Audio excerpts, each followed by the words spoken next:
একটা দেশ কিভাবে পরাশক্তি হয়ে ওঠে, অথবা একটা দেশ কিভাবে সম্পদে আর শক্তিতে বলীয়ান হয়ে ওঠে। আমরা হয়তো অনেকেই মনে করি এটা হয় ডিভাইন ইন্টারভেনশনে বা বাই চান্সে, ভাগ্যের জোরে। না, এটা বাই চান্স না, ভাগ্যও না। সব সফল দেশের গড়ে ওঠার ইতিহাস পর্যালোচনা করলে আমরা কিছু সাধারণ নিয়ম পাব, যা সেই দেশগুলো অক্ষরে অক্ষরে পালন করেছে। একটা দেশের সাফল্যের রেসিপিটা খুব জটিল কিছু না। আজকের তরুণদের সেই রেসিপি বলে যেতে চাই। আমি বিশ্বাস করি আজকের তরুণরা বাংলাদেশকে নতুন করে নির্মাণ করবে একদিন। আজকের ভিডিওটা শুধু তাদেরই জন্য। একটা সফল দেশের, একটা সফল সভ্যতার যাত্রা শুরু হয় একজন রেভলিউশনারি নেতার হাত ধরে। যেমন আমেরিকার যাত্রা শুরু হয়েছিল আব্রাহাম লিঙ্কনের হাত ধরে, সোভিয়েত রাশিয়ায় লেনিন, চীনে মাও সেতুং, ইসলামী সভ্যতার যাত্রা শুরু হয়েছিল নবী করিমের হাত ধরে। এই নেতারা ব্যাপক সংখ্যক মানুষকে আকৃষ্ট করতে পেরেছেন এবং সমর্থনের পরিমাণ এমনই ছিল যে বিরোধী পক্ষ ভার্চুয়ালি অস্তিত্বহীন হয়ে পড়েছিল। কিছু ক্ষেত্রে বিরোধী পক্ষকে শক্তি প্রয়োগে নিশ্চিহ্ন করা হয়েছে, যেমন রাশিয়াতে। আবার ইসলামে ব্যাপকভাবে মানুষ কনভার্টেড হয়েছে। মোদ্দা কথা হচ্ছে, সেই নেতার নিরঙ্কুশ সমর্থন ছিল। তাই কোনো শক্তিশালী রাষ্ট্রের ঘোড়াপত্তনের জন্য একজন বিপ্লবী, ভিশনারি, প্রবল জনপ্রিয় নেতা লাগে। সেই নেতা করেন কি? সেই নেতা প্রথমে তার সাকসেশন তৈরি করেন, তার উত্তরসূরি তৈরি করেন এবং তার উত্তরসূরির নেতৃত্ব নেওয়ার একটা পদ্ধতি তৈরি করেন, তার পরবর্তী নেতৃত্ব তৈরি করেন। কারণ একটা রাষ্ট্র, একটা সভ্যতা একটা মাত্র নেতার জীবদ্দশায় চূড়ান্ত সাফল্য অর্জন করতে পারে না। আমাদের উদাহরণ আছে মালয়েশিয়া। মালয়েশিয়া একজন রেভলিউশনারি নেতা ছিল মাহাথির মোহাম্মদ, কিন্তু ওনার পরে ওনার সাকসেশন না থাকার জন্য মালয়েশিয়া তারপর থেকেই ভুগছে। কারণ সাফল্যের জন্য একটা নয়, কয়েকটা প্রজন্ম দরকার। সেই প্রথম নেতা, সে রেভলিউশনারি নেতা, আপনারা সব সভ্যতার ক্ষেত্রেই দেখবেন প্রথম যে কাজটা করেন তা হচ্ছে সেই জাতিকে শিক্ষিত করে তোলেন এবং সবচেয়ে বেশি বিনিয়োগ করেন, সবচেয়ে বেশি গুরুত্ব দেন শিক্ষায়। এই শিক্ষা মানে শুধু স্কুলে পাঠানো নয়, কলেজে পাঠানো নয়, কোনো স্কিল শেখানো নয়। সেই শিক্ষায় মানুষকে একজন উন্নত মানুষ হিসাবে গড়ে তোলেন, যাদের উঁচু নৈতিক শিক্ষা আছে, নাগরিক মূল্যবোধ আছে, কর্মসংস্কৃতি আছে। এই জিনিসগুলো মানুষ মূলত স্কুল কলেজে শেখে না। সে শেখে দুটো জায়গা থেকে, এক পরিবার আর দুই ধর্ম থেকে। তার যে নৈতিক শিক্ষা দরকার, আপনি খেয়াল করে দেখেন সব সভ্যতায় সে শিক্ষা দেওয়া হয়েছে। সে সত্য বলবে, সে সত্যের সাথে মিথ্যা মেশাবে না, সে জেনে শুনে সত্য গোপন করবে না, সে আমানতের মর্যাদা রাখবে, সে মুরব্বীদের সম্মান করবে, নারীদের মর্যাদা দেবে, শিশুদের ভালোবাসবে, রক্ষা করবে, কাজে ফাঁকি দেবে না, ঘুষ নেবে না এবং দেবেও না। খেয়াল করে দেখেন এই ভ্যালুসগুলো, এই মূল্যবোধগুলো আমাদের সোসাইটি থেকে নাই হয়ে গেছে। এই যে তাপস লিওন গান বাংলাকে হাইজ্যাক করে নিল, এটা তো ভ্যালুজ না থাকার জন্য। বা এই ধরেন হাসিনা নৈশ ভোট করে, সেটা তো স্রেফ ভ্যালুজের অভাব। সে ধর্ম বা পরিবার থেকে শিক্ষাটাই পায়নি যে নিরেট জোচ্চুরিটা করা যায় না। এই মূল্যবোধ শুধু রাজনীতিতে না, আন্তর্জাতিক বাণিজ্যেও পিছিয়ে দেয়। ধরেন আমরা ইউরোপে খুব ভালো একটা চিংড়ির বাজার ধরেছিলাম, কিন্তু এই চিংড়ির ওজন বাড়ানোর জন্য চিংড়ির মাথায় পেরেক ঢোকানো শুরু করলো কেউ কেউ। বাজার হয়ে গেল নষ্ট। আভ্যন্তরীণ বাণিজ্যেও দুর্নীতি আপনাকে বাণিজ্যে সফল হতে দেয় না। আপনার ক্রিয়েটিভ এনার্জির, এন্টারপ্রেনারের ক্রিয়েটিভ এনার্জির একটা বড় অংশ চলে যায় অর্গানাইজেশনের ভেতরে দুর্নীতি ঠেকাতে। বাণিজ্যে সবচেয়ে বড় অ্যাসেট ট্রাস্ট, বিশ্বাস।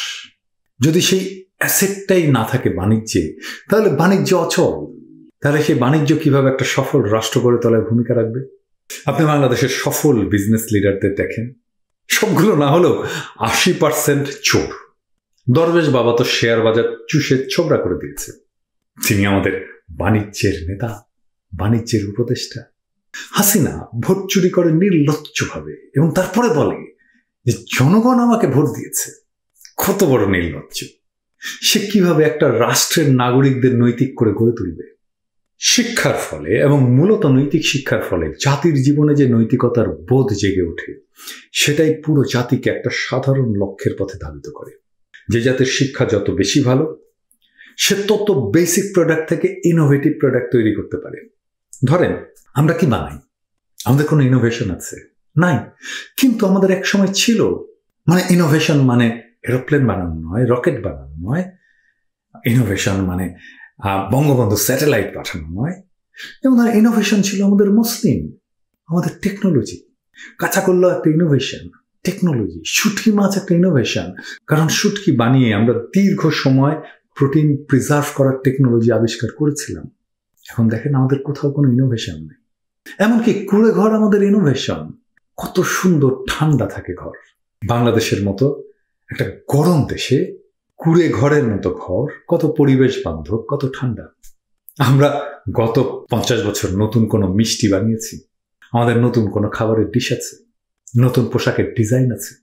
নাই। নাই কেন? কারণ আমাদের শিক্ষা নাই। দেখেন, যখন ডাচেরা দুনিয়ার নেতা ছিল, তারাই প্রায় সবকিছু ইনোভেট করত। তাদের সবচেয়ে বড় ইনোভেশন ছিল দ্রুতগামী জাহাজ।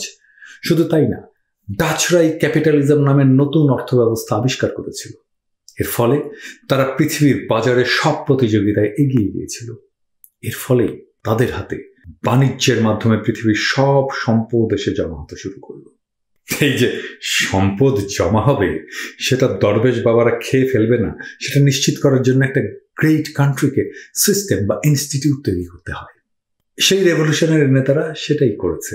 শিক্ষার পরে ইনস্টিটিউট তৈরি করেছে। ইনস্টিটিউটের মধ্যে আছে আর্থিক ব্যবস্থা, যেমন capital market, banking, bond, stock market, আইন, বিচার, নির্বাচন, জনগণের অংশ নেওয়ার স্পেস, শিক্ষা ব্যবস্থা, প্রণোদনার ব্যবস্থা বা মোটিভেশনের ব্যবস্থা, এবং আর্নিং। তাকে এমনভাবে খরচ করতে হবে যেন শিক্ষা এবং গবেষণার সর্বোচ্চ গুরুত্ব পায়। যারা বাণিজ্যে এবং আবিষ্কারের ঝুঁকি নিতে পারবে তাদের প্রণোদিত করতে হবে ঠিকভাবে, এবং তাদের ঠিকভাবে খুঁজে নিতে হবে। তেমন সিস্টেম তৈরি করতে হবে। আওয়ামী লীগের খুঁজে না আনা। তাহলে সে মুক্তিযুদ্ধের সময় জন্মায়নি এমন মানুষকে মুক্তিযোদ্ধার সার্টিফিকেট দিয়ে মুক্তিযোদ্ধার জন্য বরাদ্দ ভাতাও খেয়ে নেবে, বা ছাত্রলীগের প্রেমিকাকে দুস্থ মাতার তালিকায় ঢুকিয়ে ওই টাকায় খাসি কিনে ছাত্রলীগ কুরকুরানি ওয়ার্ড শাখার নেতাকর্মীরা খাসি জবে দিয়ে একদিন বাবা সহযোগে চিল করবে। আর সেই সাথে আপনার গ্রেট মিলিটারি পাওয়ার থাকতে হবে। ওই জয় বাংলা দেওয়া মিলিটারি না, সত্যিকারের গ্রেট মিলিটারি পাওয়ার। না থাকলে আপনার পাড়ার সব যুবকের ভাবি হয়ে থাকবেন।